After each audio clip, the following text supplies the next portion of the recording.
안녕하세요. 우리가 받은 사랑이 어떤 사랑인지 말씀하고 있습니다.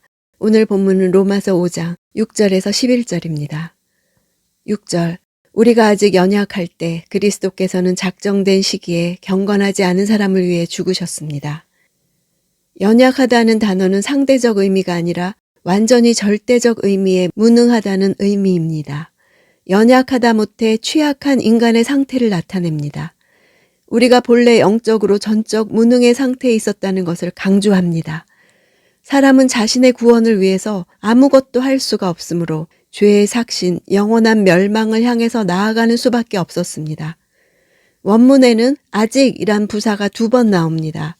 우리가 아직 도덕적으로 무기력한 상태에 계속해서 아직 머물러 있을 때에 이렇게 아직을 2번 사용함으로써 그리스도께서 우리를 위해 대속적 죽음을 죽으신 때는 우리가 전혀 그런 사랑을 받을 만한 가치가 없었던 때였음을 강조하고 있습니다.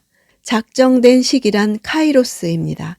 하나님께서 그리스도를 십자가에 내어주시기로 작정하신 그때가 바로 인간이 전적으로 무능해서 스스로는 자신의 구원을 위해 아무것도 할 수 없는 바로 그때였다는 사실을 강조하는 의미를 지닙니다. 7절.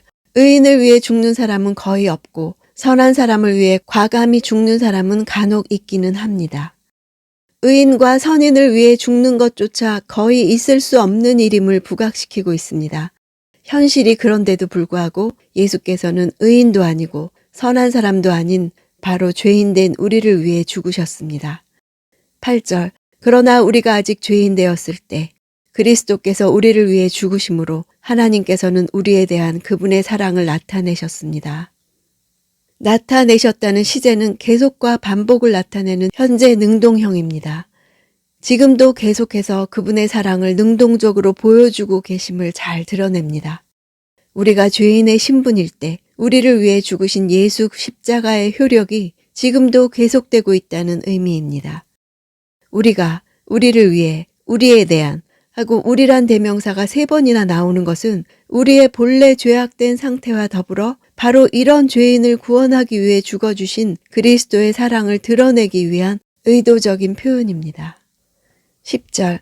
우리가 하나님과 원수됐을 때 하나님의 아들이 죽으심으로 인해 그분과 화목하게 됐으니 화목하게 된 우리는 하나님의 생명으로 인해 확실히 구원을 받을 것입니다. 9절을 다시 한번 재설명하고 있습니다. 현재 우리가 누리고 있는 2가지 상태를 보여주는데 하나는 하나님과 화목하게 되었고 다른 하나는 구원을 얻은 것입니다. 화목하게 됐다는 것은 신적 수동태로 쓰여서 우리는 하나님의 능동적인 화해의 행위를 통해서 수동적으로 화해에 참여했음을 보여줍니다. 하나님과 우리의 화해가 그리스도의 사역으로 인해 성취되었고 하나님의 일방적인 행동에 의해 주어진 선물이라는 것입니다.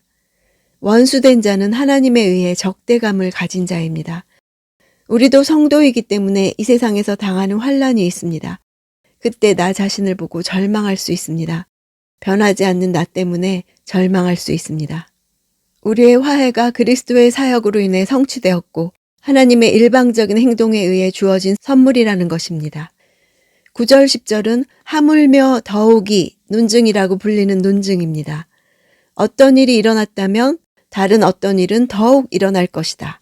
9절에 하나님이 그리스도의 피라는 대가를 치르고 우리의 칭의를 이루셨다면 하물며 더욱이 진노에서 구원하실 것이다. 10절에 우리가 원수되었을 때 우리를 자신과 화해시키셨다면 하물며 더욱이 화목을 이룬 지금에 와서 우리의 구원을 이루실 것은 더욱 확실한 일이라고 하는 것입니다. 우리가 어떻게 하나님의 사랑을 의심할 수 있겠습니까? 바울은 환난이라는 로마 성도들이 처한 상황의 전후 문맥 속에서 하나님이 우리를 사랑하신다는 사실을 이렇게 확증하고 있습니다. 11절. 그뿐 아니라 이제 우리는 우리를 하나님과 화목하게 하신 우리 주 예수 그리스도로 인해 하나님 안에서 기뻐합니다. 그리스도인들이 하나님 안에서 크게 기뻐하는 까닭은 우리가 그분에게 요구할 바가 도무지 없다는 부끄러운 인식에서 출발합니다.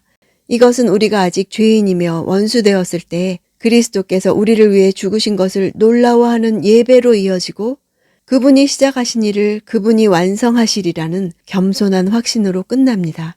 이것이 바로 칭의된 성도가 하나님 안에서 기뻐하는 이유입니다.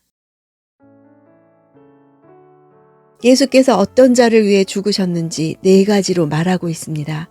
연약한 자를 위해 죽으셨습니다. 연약함은 스스로 자신을 구원할 방법이 없는 것을 말합니다. 경건하지 않은 자를 위해 죽으셨습니다. 끊임없이 하나님으로부터 독립하려는 자를 말합니다. 불경건은 하나님의 진노를 받을 죄인데 하나님의 사랑은 진노를 뛰어넘어 구원하셨습니다. 죄인인 자를 위해 죽으셨습니다. 의의 길에서 떠났고 하나님의 기준에 미치지 못했습니다.